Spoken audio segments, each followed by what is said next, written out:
When the session ends, the admin begins. From progress notes to insurance claims, managing a practice takes time. Simple Practice is the all-in-one EHR built specifically for therapists to streamline your workflow and give you your hours back. Start with a 7-day free trial, then get 50% off your first 3 months. Just go to simplepractice.com. If you email clients from Gmail or Outlook, today's sponsor is worth a listen. Powbox makes email HIPAA compliant. It plugs into the account you already have and encrypts every message you send automatically. Your clients just read it in their inbox. Get $250 off an annual plan with promo code MODERN. You're listening to the Modern Therapist Survival Guide, where therapists live, breathe, and practice as human beings. To support you as a whole person and a therapist, here are your hosts, Kurt Widhelm and Katie Vernoy. Welcome back, Modern Therapists. This is the Modern Therapist Survival Guide. I'm Kurt Widhelm with Katie Vernoy, and this is the podcast for therapists about things that go on in our lives, the things that go on in our practices. And today we are diving into a topic that might be a little bit too close to home for anyone who looks at your color-coded calendar systems and feels an urge to just weep and operating in a space of over-functioning and over-empathy and everything that gets asked of anybody in our profession. A special shout-out to the Black female therapists out there who know this all too well. And we are joined by one of them who is super awesome to share your wisdom with us about this. So thank you so much for helping us through this, Dr. Cecily Moore. Thank you. Thank you for having me. Excited. I'm really excited to jump into this conversation. I think there's so much here. But before we get started, I want to ask you the question we ask all our guests, which is, who are you and what are you putting out into the world? Yes, I'm Dr. Cecily Moore, physically located in Jackson, Tennessee, here deep in the South. And what am I putting out into the world?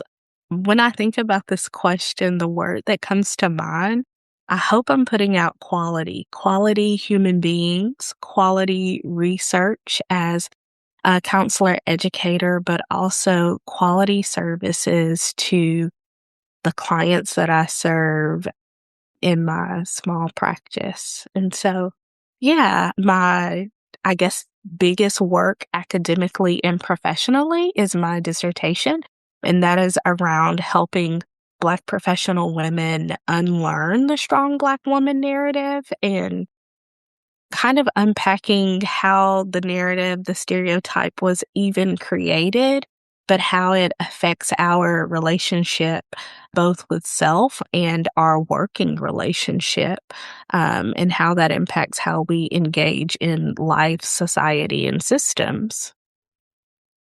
So we ask this question not from a shaming place, but from a learning and collective wisdom place. So hopefully people don't have to make this mistake on their own. But what do therapists usually get wrong when relying on endless strength and infinite patience and empathy that helping professionals are supposed to have?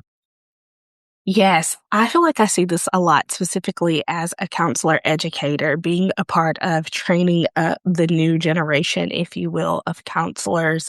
Something that continues to come up is I feel like I have to be a blank slate, right? Like I can't bring my humanity into the room. And what does that look like? Because as we know right now, currently in society, we are having some of the same experiences. We are watching via technology, the world change in real time. And we're humans as well. And so this idea of like endless strength and infinite patience and empathy oftentimes diminishes our human experience. And with that, we're not always able to show up fully and authentically.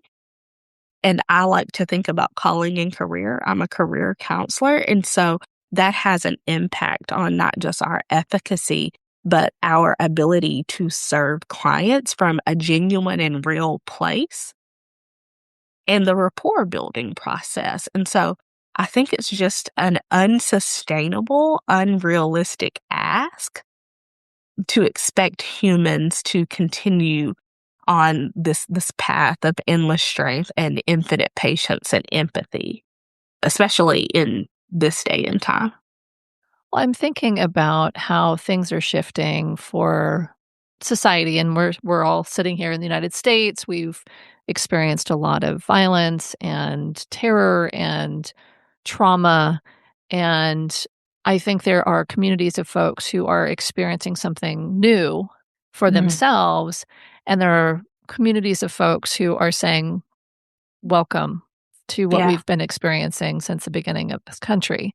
Yeah. And so I'm curious, with the research that you've done on the strong Black women narrative and what you've seen on how folks have shown up, like what that looks like in real time when it's ongoing for folks in that community versus newer for folks who are just experiencing that type of Yeah. disaffection. I don't even know what the right word is. The fear Yeah. that maybe the system is not there to take care of them and not there to protect them.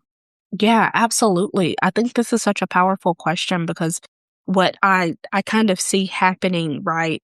This deterioration of like identity and well-being and this like erosion of self, right? And so where historically we might have thought that it was just a problem for marginalized identities. Now we're experiencing it as a collective, and it's very jarring, right? Yeah. And so people are having to grapple with in real time, well, what does this mean for me now that it feels so close to home? And so I think as a collective, we are really having to grapple with this is not just a problem for marginalized individuals.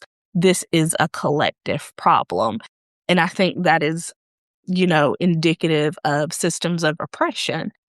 They are designed well, and they have been doing what they have been doing for centuries.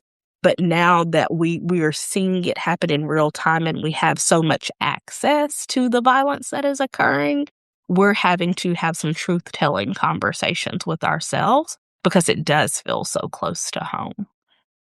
In those truth-telling conversations, for those of us who have the lack of melanin to be a part of having to have dealt with this all of our lives, many white therapists, many white people in general are dealing with these things for the first time. And there's a learning curve to this that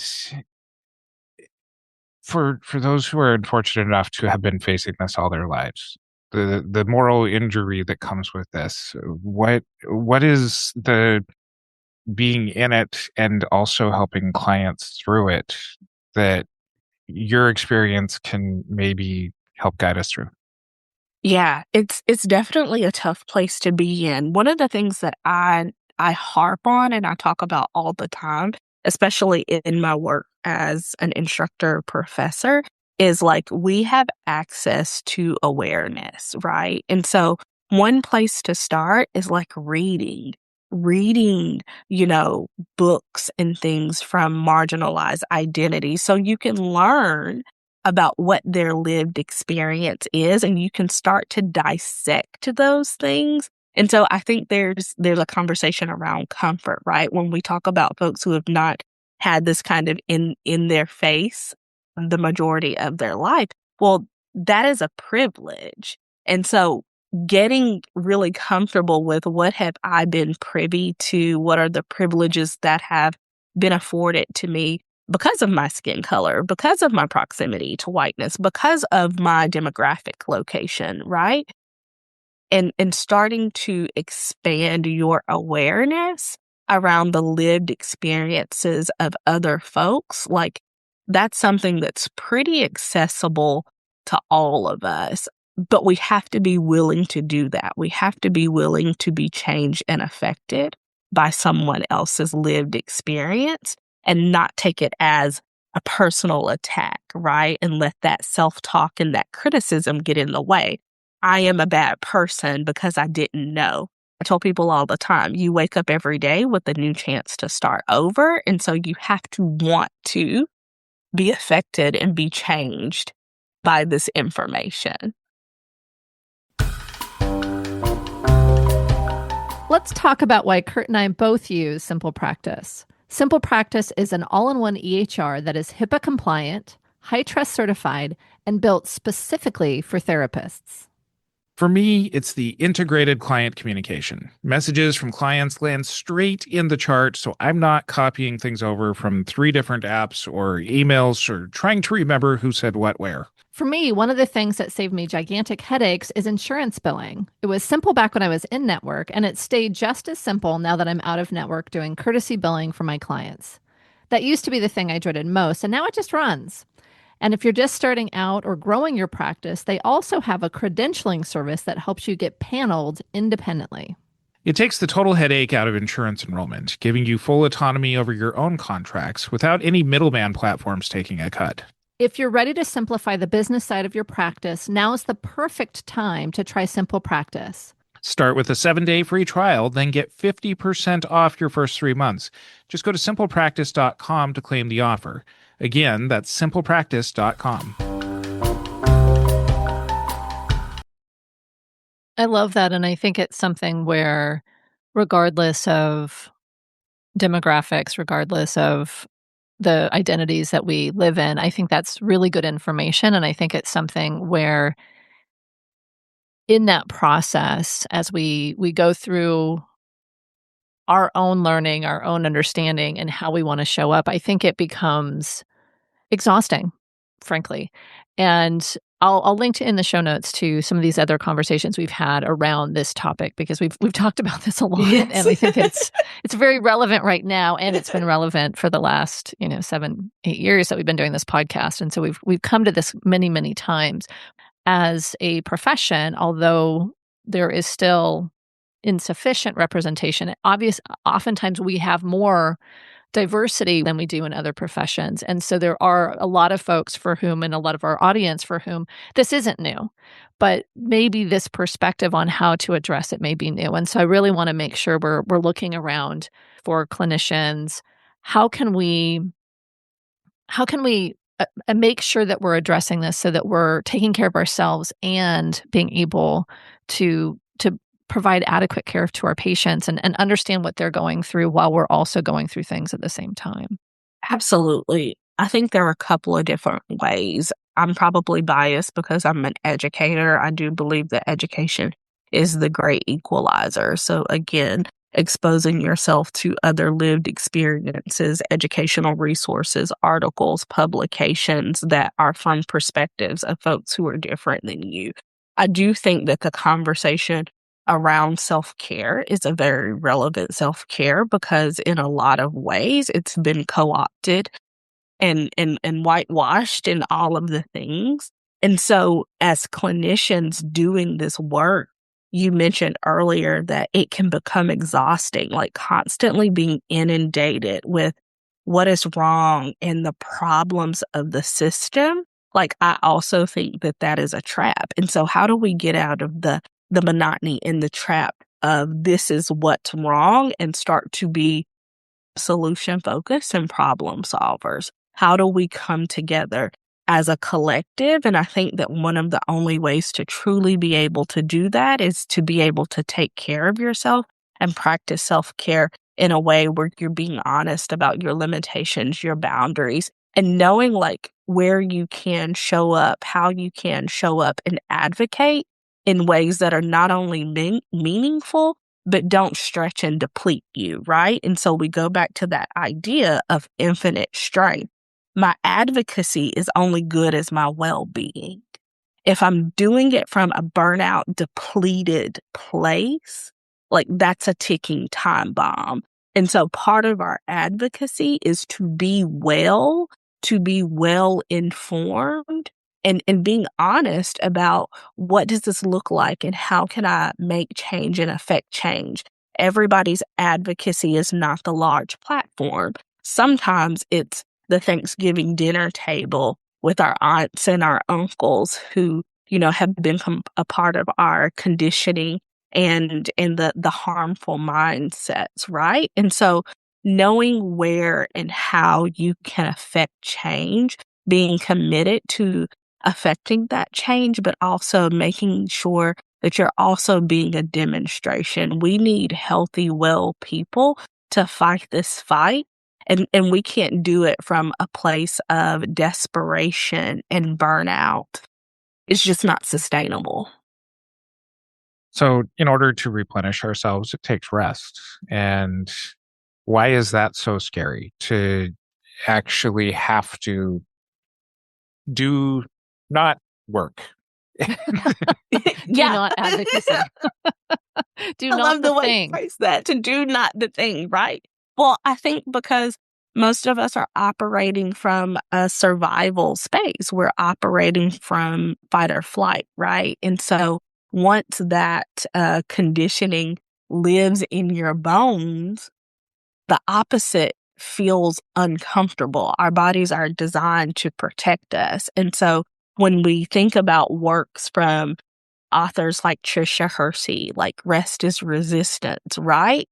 The manifesto around rest is resistance is that we need to be well to be able to continue to resist and do this cultural work. And so what we know, not just from research, is that when we're not well, when we're not rested, it's hard to continue to sustain all that's coming at us. And so rest can feel very scary. And I think it goes back to what I was saying earlier about how self-care has been co-opted, right? We see self-care as getting your hair and your nails done or going on a shopping spree, but there are other forms of self-care that are restorative to us on a cellular level, to our biology. And so I'm telling people, go back to the basics, right? Like, what are the things that you can do that allows your immune system to be strong? What are the things that you can do to take care of your vessel that are not just the nice to have? I find that framing self-care as self-maintenance or an important task towards being able to do the work that we set out to do sometimes is more palatable. This is not this selfish, indulgent thing that I'm doing. This is required so that I won't harm my clients. This is required so I don't comply with an unjust system. And I think that even in framing it that way, though, it still feels very challenging. If I take a day off and I rest and I get the deep sleep that I need, or I have the important soul-filling conversation with a member of my community, it can still feel like, but I didn't stand up and say something at that time, or I didn't see that client who was in crisis. And it can feel so heart-wrenching to make that decision to say, I need to stop and I need to sleep. I mean, so much of our healthcare system is designed on us giving and giving until we burn out, and potentially being mechanisms of the system, which that's a whole other conversation. I'll link to that one in the show notes as well. But I think there's this element of how heart-wrenching it is to make that decision to put on our own oxygen mask first, for example. Yeah, absolutely. And I'm glad that you brought that up, because I feel like this is a conversation that I have with counselors in training about the privilege of being in a learning environment and learning how to advocate for your rest, for your needs, for your self-care, right? Because once you get that degree, you get out into the system is going to eat you up if you don't have these skills and tools, right? And so having those conversations earlier on, and some of us, we're not afforded the opportunity to have those conversations in our learning environments. But I think that's the whole idea of reimagining therapy, reimagining how we do this work so that we can live, breathe, and practice. And I think that starts with the conversation. And so having those conversations as often as you can, because I think, it's bad that we have to convince people that caring for yourself is a necessity, right? But even in saying that, I joke with my students a lot, and I tell them, therapists are the biggest liars, because it's do as I say, not as I do, right? Like, I want to help you with your self-care plan, but am I practicing what I preach? And so one of the things that I tell students, because they're always hung up on Dr. Moore, Like, what makes a good therapist? And I'm like, well, you have to be able to practice what you preach first and foremost. But some of your best tools in your toolbox when you think about the self as the counselor is, can you regulate your emotions? Like, are you well? Can you hold space for this person based on what you have going on in your lived experience, your professional life? Like, can you have an honest conversation with yourself about your capacity and the sustainability of the work that you're engaging in? And so I think until we're able to have some of those honest conversations with self, but also some accountability, right? Do you have accountability, community, and support people that care about you, that can say, hey, I'm noticing you don't look well. You haven't been doing well. Like, what can we do to support you? Like, those things matter, and they matter a lot, especially in the work that we're doing. I'm really glad that you're talking about the educational environment, because this is an area where particularly a lot of very intelligent students who have gone straight through their educational course, you know, high school, undergrad, straight into graduate school, have been rewarded for being overproductive and are phenomenal students that overfunction and do really, really well. And then there's learning how to be a therapist that comes outside of the academic classes. What are you seeing in those students? How well do they take these messages that you're trying to warn them? Because when I was teaching, it was all just like very foreign language. I might as well have been teaching in Greek because there wasn't some of that practical experience. Yeah. Ooh, I love this question because I think when I think about like my pedagogy and how I'm teaching, I open up the space by saying, I know you're a good student. You wouldn't have gotten this far if you were not a good student. Now let's talk about your humanity. Now let's talk about your professional identity. Now let's talk about unlearning some of the things that you've been taught that may be hindering your efficacy, right? And that message is not for everybody because sometimes the conditioning is so deep, it is overwhelm and shock to the nervous system. But I believe that part of my work is planting a seed because this ongoing endless strength and productivity, it works until it doesn't. And in a lot of spaces, it's validated. That idea of overwork and overfunctioning for some people is where they're receiving validation and acceptance, right? I'm a firm believer that our bodies are designed to protect us. And so you will either stop by force or by choice. When your body says it's time, that is by force, or you can heed this word, this message, and we can begin doing some of that work right now. We can be found in preparation of undoing and unpacking some of these ideas that continue to keep oppressive, harmful systems alive and running well. Most of the time, people have already had experiences with burnout, and they're like, I like what you're putting down. I'm seeing more and more people in the educational space who are coming to the counseling profession and they're saying, Dr. Moore, this is a second career for me, or this is a late life career because I'm entering retirement and I can't afford to stop working. And counseling feels accessible. And so, especially for those folks, this idea of being values aligned and reconciling your relationship with work, it hits home. And so I think for more and more people, it's hitting home. And I think we just have to be advocates and stewards of that message. You don't have to live like this. There is a way to do this work that allows you to express your humanity and be well while engaging in care for others. With the message hitting home, I think about insight versus implementation and how hard it can be to do that. And my thought process is in grad school, it's sure I will rest as soon as I get through finals or as soon as I do this or do that. Or, well, if I didn't have to work full time and go to school full time, sure, that's a great message. Thanks, Dr. Moore, right?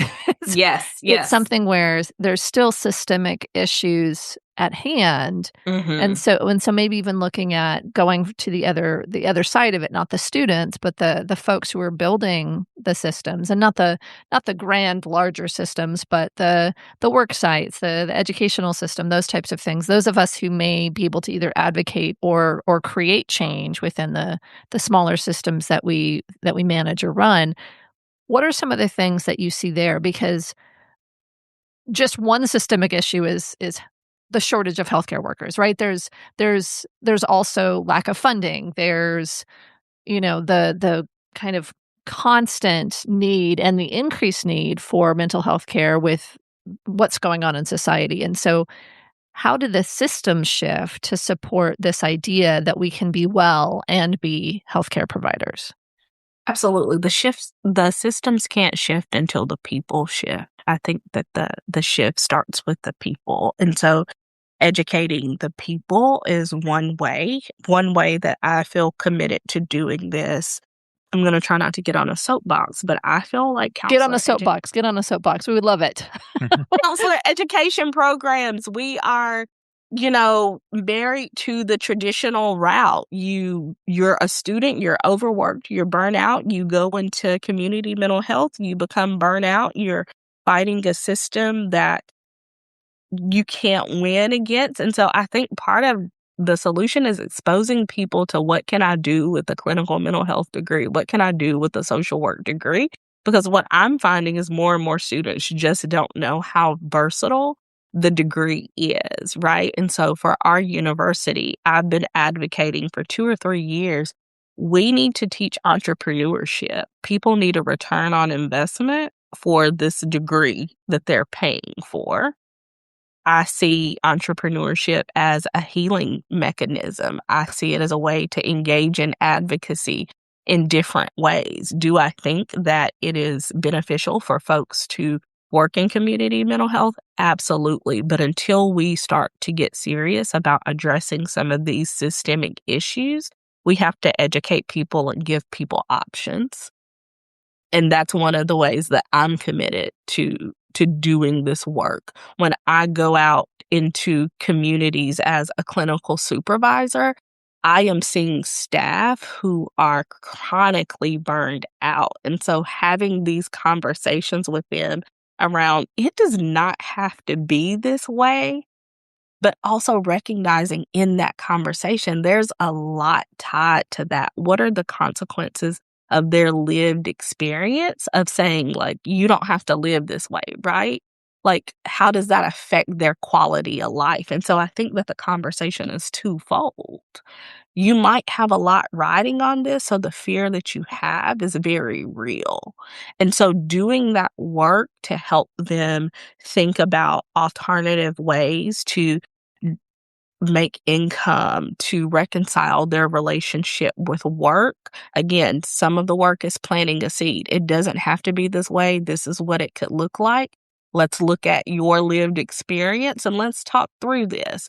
They may not be ready to receive that message, but again, you'll receive it by force or by choice because your body's designed to protect you. And so when that time comes, when you've planted that seed, people are like, oh, I remember that conversation. And so then they crave the knowledge, right? And it may not be working with you. It may be, well, let me start to read about entrepreneurship. Let me start to read about alternate ways that you can engage in this work. And so I think just providing people with not just permission, but like there is a different way.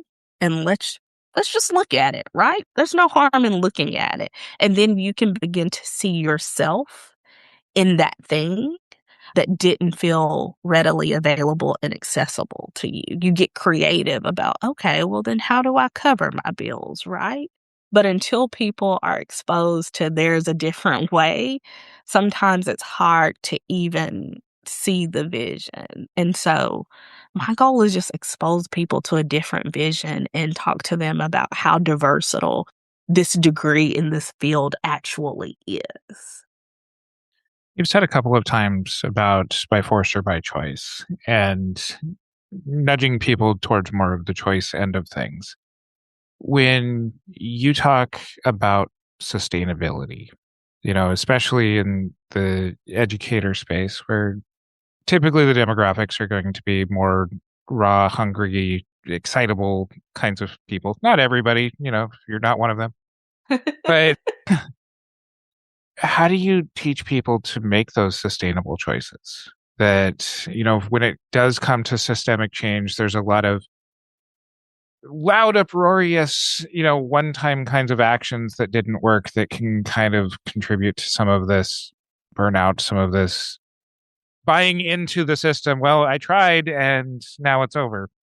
What do those conversations look like for getting people to say, there's let's think over the next 40 years as opposed to the next 40 minutes?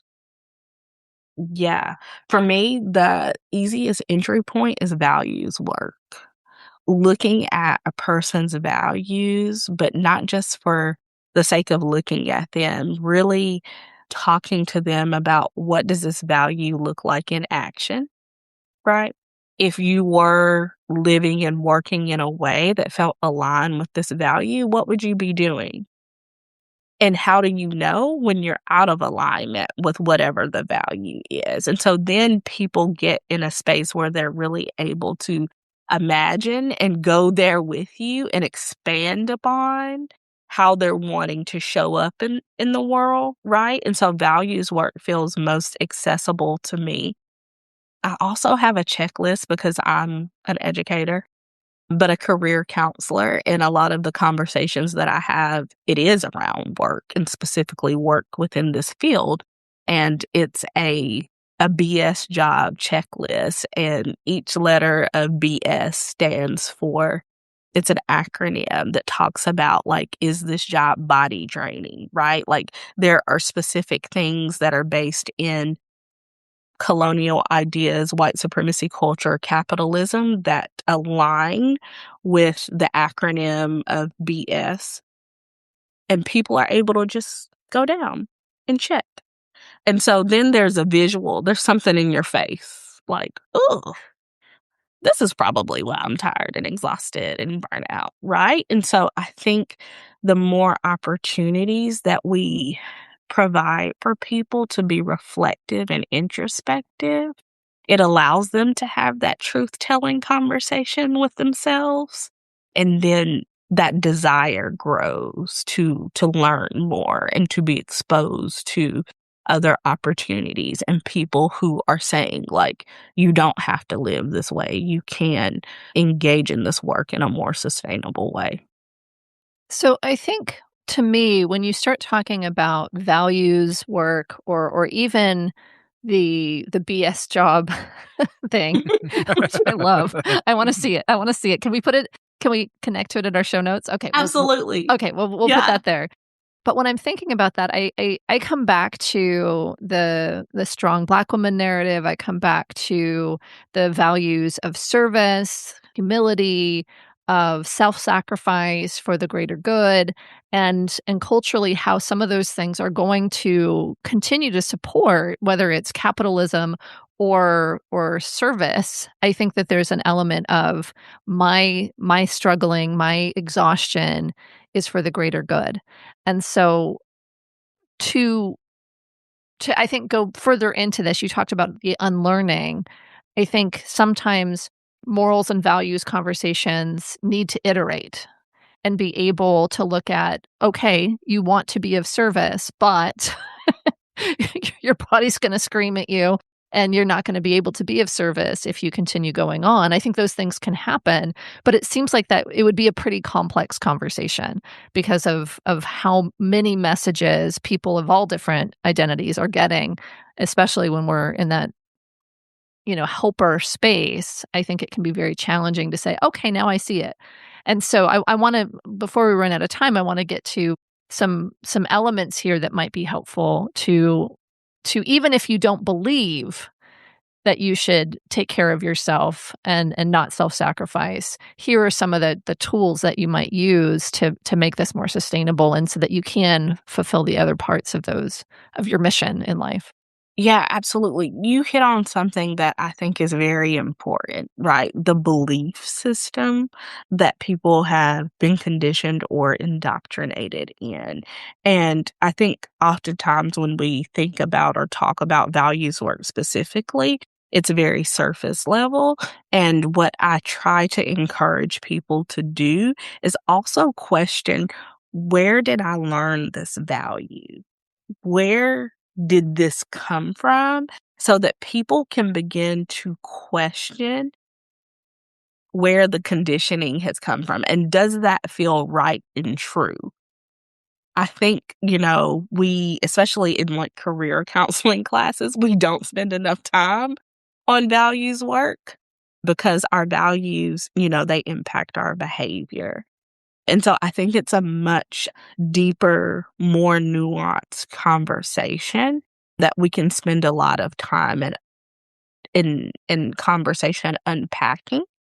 And so it's not simply, let's look at your values. It's also questioning where does this come from, right? And so how did you learn this? How was this value demonstrated for you? And so then you get into the narrative work. You get into the narrative piece where people are able to tell their stories and connect to that emotion, connect to what doesn't feel right or feels inherently wrong. And so then you're able to start seeing some of that mindset shift within the stories that you're engaging in with your people. And so, but oftentimes we don't have time to get into those more nuanced conversations, right? Because it's hurry, go, outcomes. And so your ability to regulate your nervous system, slow down and understand the depth of this work and the emotional processing is going to help your clients. It's going to help you in the efficacy of how you show up as a healer, helper, or caregiver. Where can people find out more about you and all the wonderful work that you're doing? Yes, from my website, drcecilymoore.com. On the website, you can join the newsletter. I'm also on socials, Instagram and Facebook as drcecilymoore.com, as well as LinkedIn. And we will include links to all of Dr. Moore's things that she just listed in our show notes over at mtsgpodcast.com, as well as the checklist that she mentioned earlier. And please go support her and all of the wonderful things that she's doing. Follow us on our social media. Join us in our Facebook group, the Modern Therapist Group, to continue on with this and other conversations. And until next time, I'm Kurt Whithelm with Katie Vernoy and Dr. Cecily Moore. If running your practice feels like too many moving parts, Simple Practice pulls scheduling, billing, and client communication into one place. Start with a 7-day free trial, then get 50% off your first 3 months at simplepractice.com. Thank you for listening to the Modern Therapist Survival Guide. Learn more about who we are and what we do at mtsgpodcast.com. You can also join us on Facebook and Twitter. And please don't forget to subscribe so you don't miss any of our episodes.